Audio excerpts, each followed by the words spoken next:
आज की इस वीडियो में हम लोग बात करने वाले हैं टीचर्स को क्या क्या परेशानियां आती हैं जब वो ऑफलाइन से अपने ऑनलाइन की क्लास की तरफ मूव करना चाहते हैं।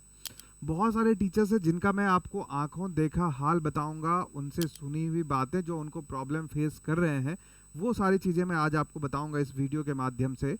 कि टीचर्स आखिर कहाँ कहाँ प्रॉब्लम में फंसते हैं, क्या क्या प्रॉब्लम्स उनके पास आती हैं जब वो ये सोचते हैं कि अब हमें ऑफलाइन से ऑनलाइन की तरफ भी जाना है। शुरुआत करते हैं। सबसे पहला चीज़ जो सबसे फर्स्ट पार्ट है, हार्डवेयर की बात करते हैं। तो हार्डवेयर में टीचर्स अभी के टाइम में काफ़ी परेशान है कि हार्डवेयर में सबसे पहला स्टेप वो सोचते हैं कि एक डिजिटल बोर्ड लगाना है, और डिजिटल बोर्ड जब वो परचेज करने जाते हैं उसके लिए जब वो ऑनलाइन सर्च करते हैं तो उनको मल्टीपल ब्रांड के डिजिटल बोर्ड मिलते हैं। और सबसे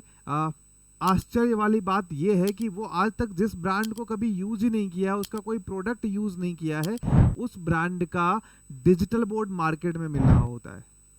यानी कि कोई ऐसा ब्रांड नहीं दिख रहा होता है उनको जो कि पहले से कोई प्रोडक्ट यूज कर चुके हों या एक ट्रस्टेबल ब्रांड हो। दूसरी बात, जब वो सर्च करते हैं कि जो डिजिटल बोर्ड है, अगर उन्होंने किसी ब्रांड को परचेज किया या परचेज करने की प्लानिंग कर रहे हैं तो उस डिजिटल बोर्ड का कोई भी सर्विस सेंटर नहीं दिख रहा होता है उनको।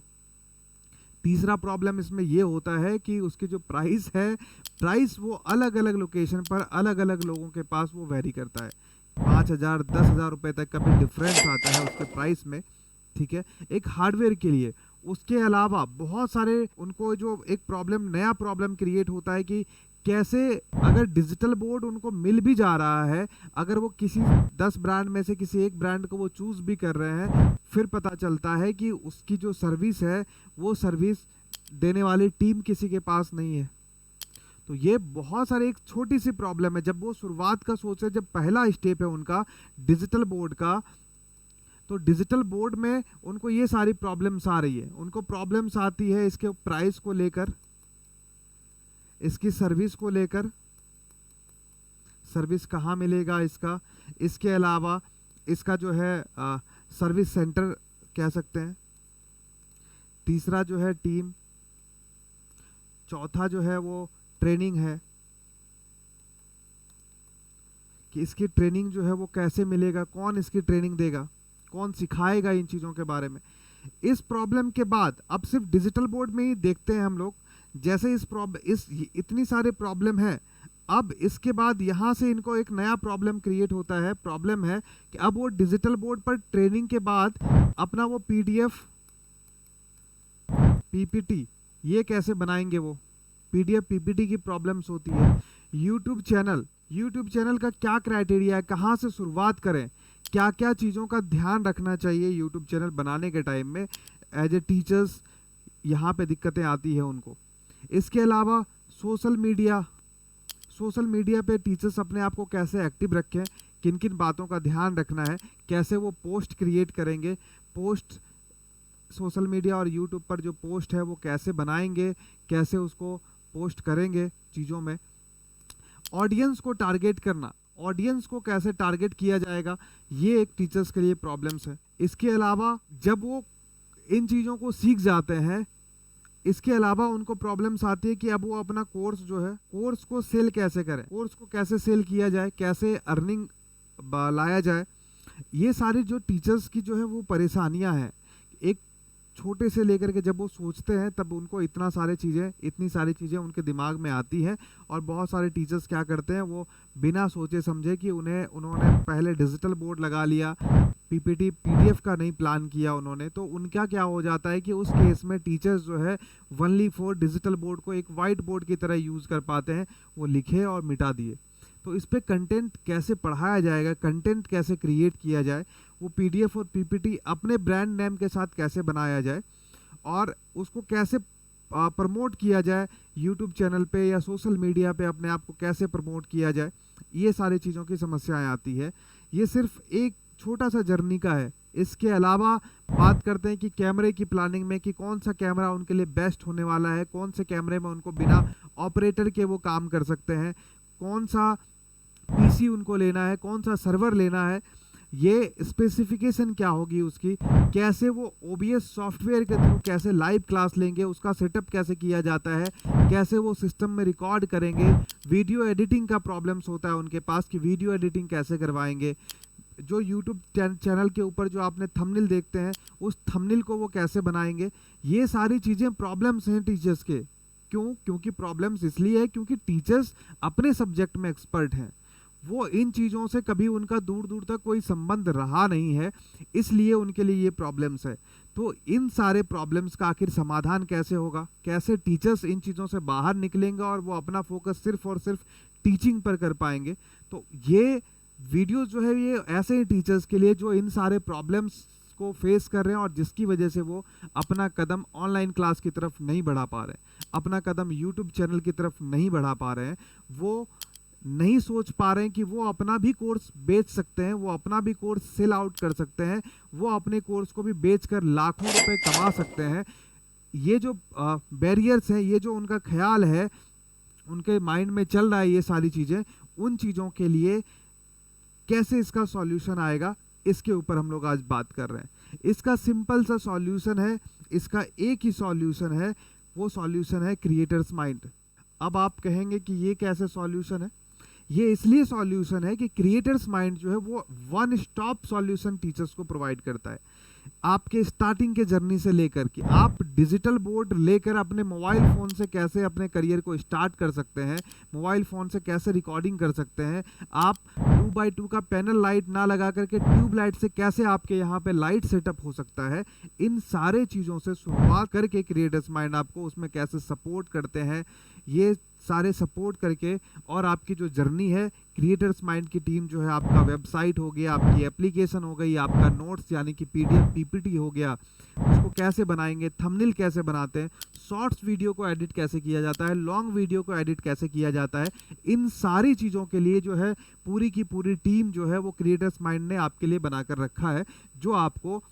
घर बैठे बैठे आपको ये सारी सर्विस मिलती है। यानी कि आपको सिखाया भी जाता है कि आप थंबनेल खुद से कैसे क्रिएट करेंगे। ऐसा नहीं कि आपसे पैसा लिया जाएगा सर कि आप पेमेंट करिए हम आपको थंबनेल बना कर देंगे, बिल्कुल नहीं। आपको बताया जाएगा, आपको गाइड किया जाएगा कि आप खुद से थंबनेल कैसे बना सकते हैं, आप वीडियो एडिटिंग कैसे कर सकते हैं, शॉर्ट्स वीडियो को कैसे एडिट किया जाता है। ये सारी चीज़ों के लिए प्रॉपर क्रिएटर्स माइंड की टीम जो है वो अपने पास आपके लिए टीम को रखी हुई है और आपको ये सारा सपोर्ट मिलता है। इसके अलावा YouTube चैनल पर क्या क्या स्ट्रेटजी आपको अपनाना है, कैसे आप अपने आप को वहाँ पर प्रमोट करेंगे, SEO कैसे करेंगे, आप अपने जो आपका जो डोमेन बना हुआ है उसको SEO कैसे करेंगे, कैसे वो आपका जो चैनल है, कैसे जो आपका प्रोफाइल है वो गूगल पे कैसे सर्चिंग में आएगा, कैसे टॉप 5 में टॉप 10 में आपके डोमेन को जब बच्चे सर्च करेंगे तो वहाँ पर कैसे आप टॉप 5 में टॉप 10 में आप आएंगे। इन चीज़ों के लिए भी आपको क्रिएटर्स माइंड की टीम जो है वो आपको गाइड करती है, आपको बताती है, आपको सपोर्ट करती है। साथ ही साथ YouTube चैनल पर आने के बाद वहाँ पे टाइटल कैसे लिखना है, टैग क्या होने वाला है, डिस्क्रिप्शंस कैसे करने हैं, आपको इन सारे चीज़ों में सपोर्ट करने के अलावा आपके जो ऑडियंस है उस ऑडियंस को कैसे टारगेट करते हैं, आप उस ऑडियंस को टारगेट करने के लिए आपके पास क्या क्या चीज़ें हैं, क्या क्या करना चाहिए आपको टारगेट करने के लिए, जैसे कि डिजिटल मार्केटिंग हो गया,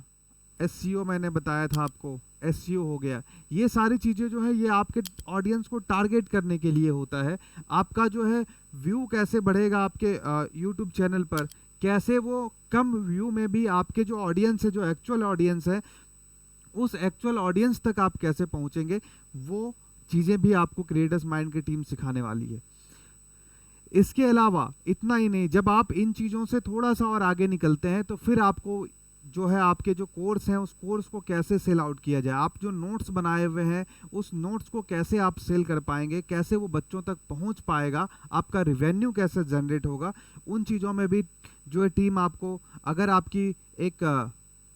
ऑनलाइन पहचान बनानी है जिसके लिए कि टीचर्स या कोई भी आप देखते होंगे आज के टाइम में हर प्लेटफॉर्म के लिए एक वेबसाइट बना होता है जो कि एक इन्फॉर्मेटिव प्लेटफॉर्म होता है जहां से आपकी इन्फॉर्मेशन कलेक्ट करते हैं, जो भी आपके कस्टमर हैं, जो भी आपके ऑडियंस हैं, जो भी आपसे सर्विस चाहते हैं या जो भी आपसे प्रोडक्ट चाहते हैं, तो बेसिकली वो एक बार आपकी वेबसाइट पर जरूर जाते हैं। तो क्रिएटर्स माइंड की टीम आपके लिए वेबसाइट भी जनरेट करके देती है। वेबसाइट के बाद आपको एप्लीकेशन की रिक्वायरमेंट होती है, ताकि आप अपने कोर्स को उस एप्लीकेशन पर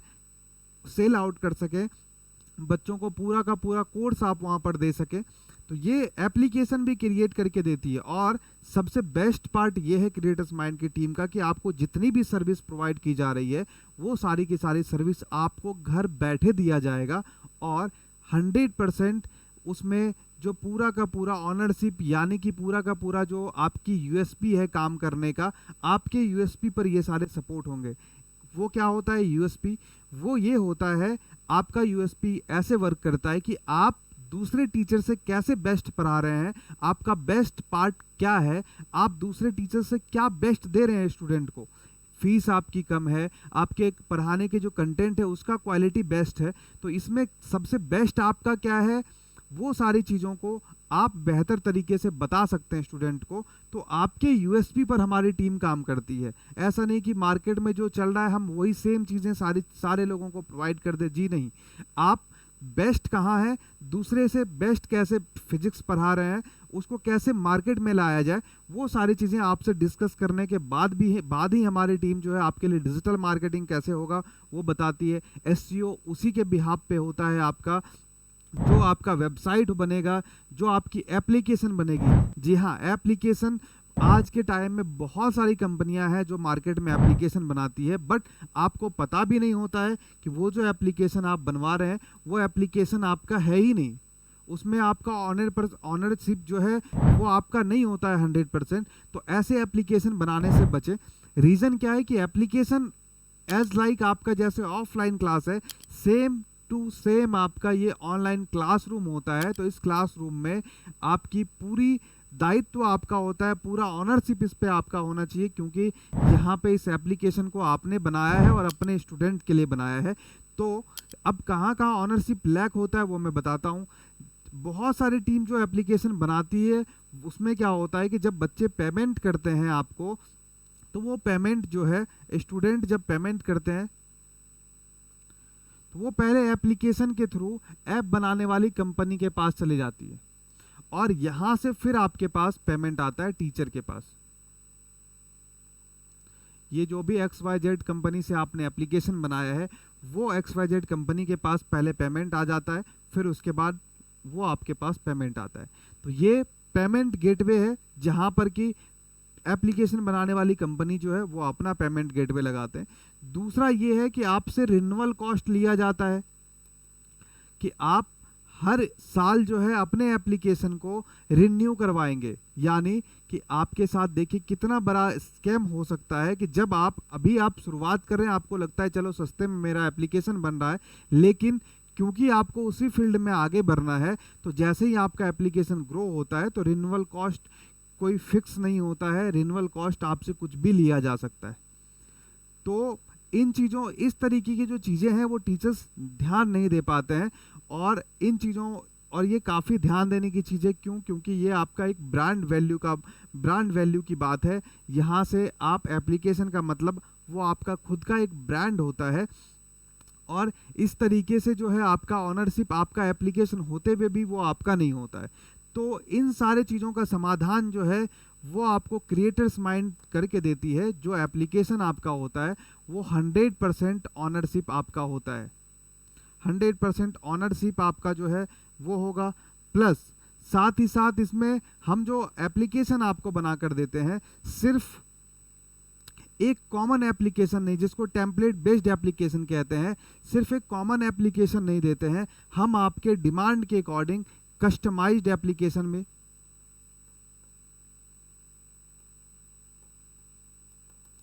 कस्टमाइज्ड एप्लीकेशन भी हम लोग टीचर्स के लिए डिज़ाइन करके देते हैं, कि वो जो एप्लीकेशन होगा वो आपके रिक्वायरमेंट्स के अकॉर्डिंग आप उस एप्लीकेशन को डेवलप करवा सकते हैं हमारी टीम से।